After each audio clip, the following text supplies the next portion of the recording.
Hello, I'm Jennifer Pollard, and this is various communication forms for EDL 856 Module 1. And again, Jennifer Pollard, and a little bit about myself is I've been married to my husband. It will be 8 years this August. I have two daughters, 20 and 23, and I have one granddaughter. I'm currently going through the process with my husband of empty nesting, and why some people I hear are nervous about their kids moving out and going away. I find myself kind of liking the quiet and the calm at the end of the day when coming home from work. So I hate to say that it's actually kind of fun. I'm enjoying it. I live in Wichita, Kansas. The picture there with my whole family. This is the end of May was the first time that we had all been together as a family in one room for 10 years, and we're thinking maybe even possibly 12. The middle brother, I'm the oldest. The middle of us three children lives in England, and he has a job where he travels and does concert setups and design. So he's constantly traveling the world, and we don't get to see him very often. And the rest of my family all lives in Branson, Missouri. Hobbies, I think that my hobbies are kind of changing now that I have a 3-year-old granddaughter. We went to our first movie together to see The Little Mermaid, and I'm looking forward to many more Disney movies or kid movies to go with her. During the summers, we visit parks on Fridays because I work summer school in June. And then my husband and I are big Boomer Sooner fans. We are all about OU football and OU softball. So, of course, we are excited for this time of year. Professionally, I went to Wichita State for my bachelor's in education, and I went there also for my master's in school counseling. Currently, I'm pursuing the master's in building leadership at Fort Hays. My work experience is, I think this is my 20th year at Wichita Public Schools. I thought last year was, but I'm thinking it's this coming school year. I was an elementary classroom teacher for 15 years. I was an elementary school counselor for 2 years, and actually during about the last 5 of my classroom teaching years, and then during my school counseling years, I focused on PBS students, positive behavior students that are in our program here at Wichita. And I find that I appreciate those students and the internal instinct of wanting to know more about behaviors and why children are reacting the way they do was a big focus. So during my counseling, I was able to work with PBS students, and then I went to work as, here it's a really long title, the SSAL, but actually it's just kind of a PBS coordinator. And I did that for a year and a half in an elementary school. And then, because I know I want to be a building administrator, I have had no middle school experience. So there was a really great time for me to switch to a middle school because that middle school coordinator had never been elementary. So she switched so that she could continue with her leadership program. And so it just worked out, and it was kind of a good thing for me because I realized that as much as I love working with students, no matter what age, that I like the students in elementary more because I do focus now on behaviors, and the need to introduce their behaviors and why they're behaving the way they are appeals to me. And Dr. Bruce Perry is an idol of mine. So I'm all about NME and neurosequential stuff. So for forms of communication, digital is used primarily a lot.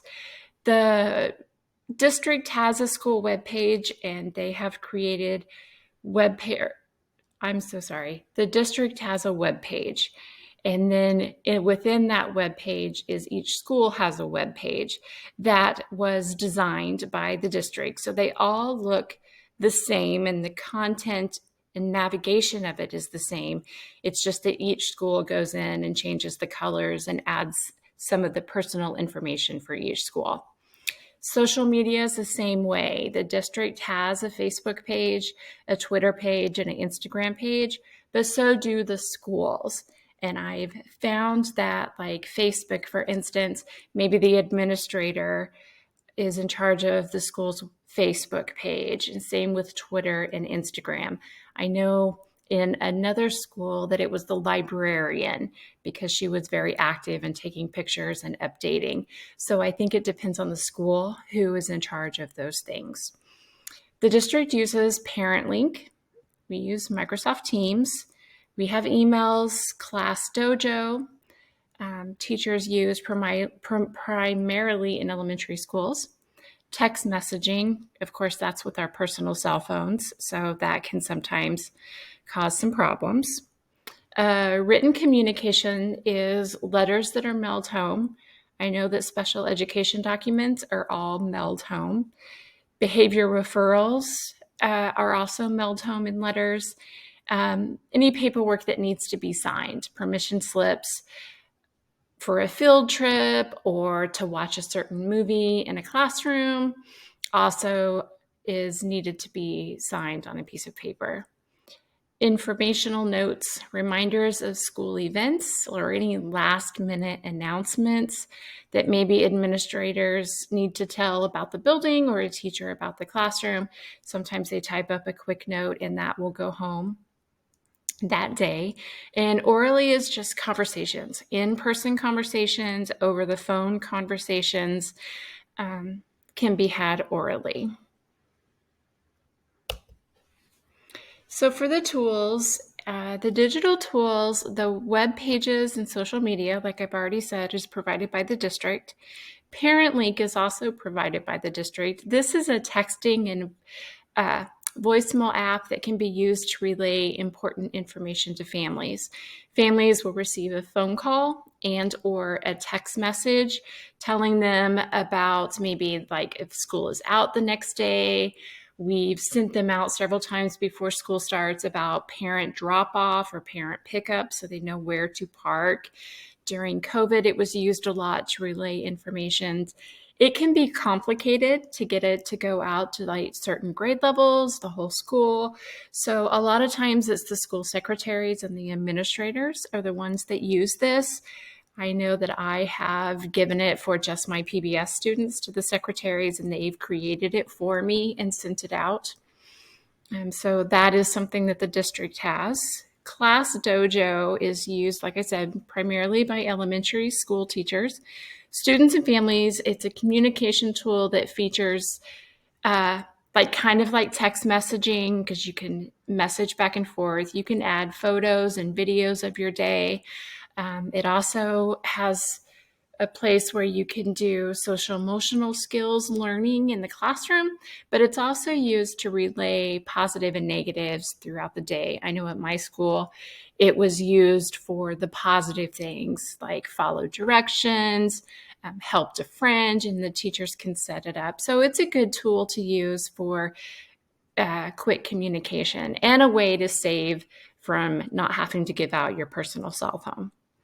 Text messaging is used to communicate quickly with families.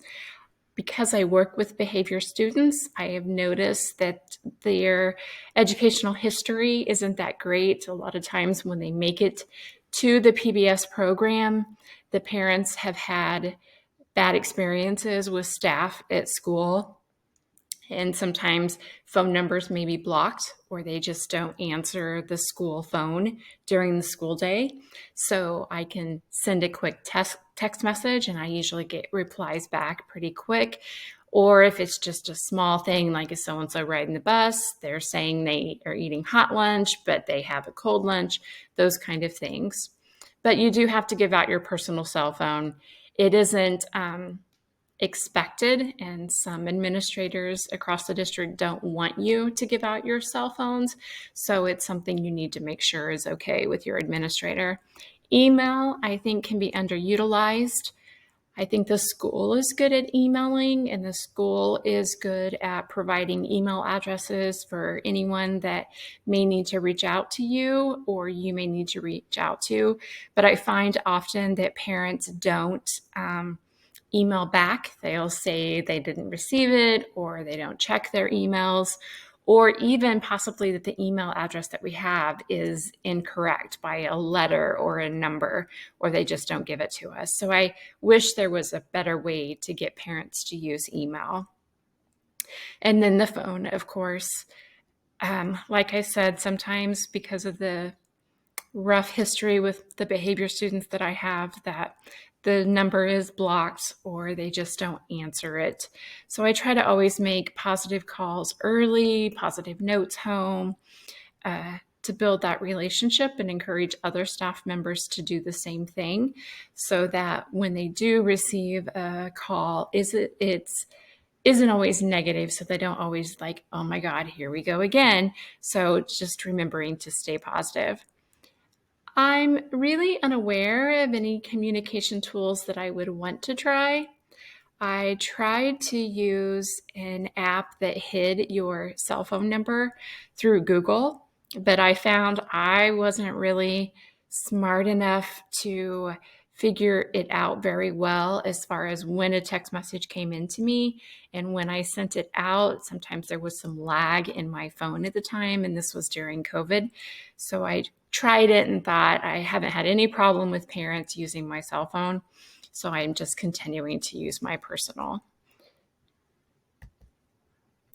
So building leader introduction.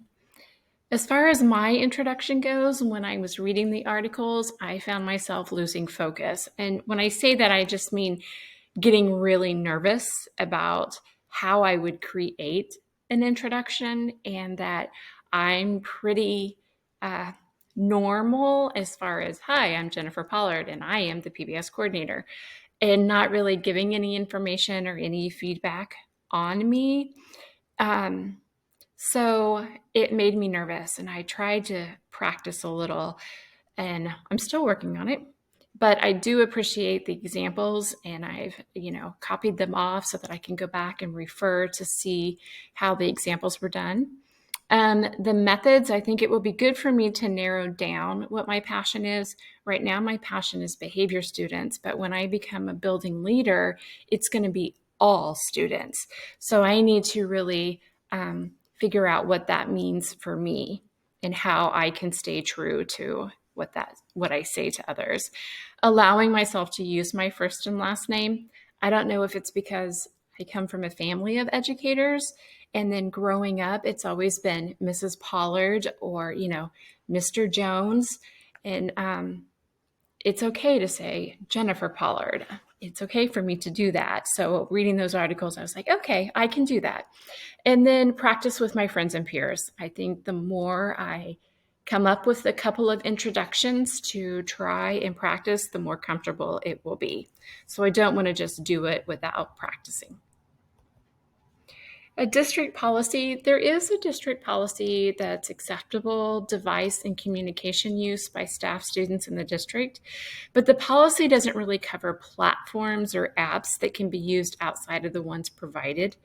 Like Microsoft Teams is provided, our emails are provided, our school phones are provided, but there really wasn't any information in there about using other things like Class Dojo or WhatsApp or things that others use. I do know that building-based communication can be determined by school administrators, and they have some expectations. Some that I know of are like monthly newsletters, parent-teacher conferences are throughout the district. And I know for my experiences, if a family doesn't show up in person, then we were to reach out by phone and see if they answer and see if they could do it over the phone through Teams, or even sometimes I would just write like a quick conference at a glance and I would send it home with the student. Phone calls or notes home reflecting the positive for the student, I think, is always great to send home. And then communicating student needs. Once you've built a relationship and when the needs arise, I do think it is important that you, myself and other staff, communicate if there's a behavior issue or an academic concern, that those are communicated also with the parents. As for the correlation, this assignment correlates to the course outcomes and objective by requiring intentional thought being placed on the types of communication that is currently being used by myself and other school staff, analyzing when the communication tools being used are effective, and reach all the stakeholders involved in the schools and community. The relevancy, this assignment is relevant to my learning because it is making me think how I want my staff, students, families, and community members to receive me as a building leader. That introductions are important, and as a future leader, it is important to be received by stakeholders in a positive and purposeful way. So developing an introduction that allows stakeholders to learn about me through in-person communication, maybe send out a video, about my new role, and written information about myself. And then for reflection, after reading the articles, accepting that when I change the way I introduce myself, will become more comfortable and allow me to give insight into me as a person instead of just being a leader. Communication in any form is important for all stakeholders in the schools. Understanding what form of communication is preferred, maybe by a certain family or your classroom families, but also using other forms, will help ensure that information is being relayed appropriately for all to receive. So even though you are sending out an email, you might still send home written forms. Or if you're making a phone call, you might email a follow-up. All right, I think I made it through. Thank you very much for listening to me, and I look forward to more of our